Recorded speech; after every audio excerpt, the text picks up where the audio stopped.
Most crypto explanations lose you in the first 30 seconds. Not this one.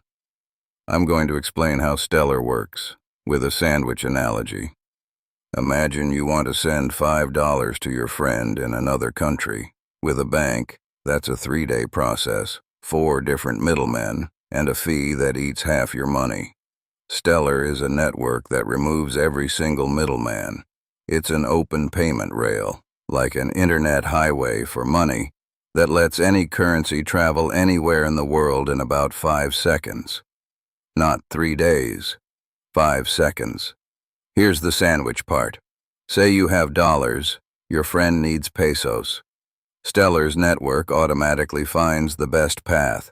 Maybe dollars become a Stellar Lumen, which then become pesos, all in that same 5-second window. You don't see the conversion happen. You just send dollars, your friend receives pesos. Simple. This isn't theoretical. MoneyGram, one of the world's largest money transfer companies, uses Stellar. The Ukrainian government used it for aid distribution.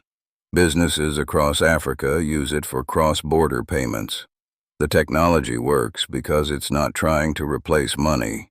It's making the movement of money faster, cheaper, and accessible to anyone with a phone. That's the technology behind DarkHorse Token, built on Stellar, designed for education about the blockchain era. Explore more at darkhorsetoken.org.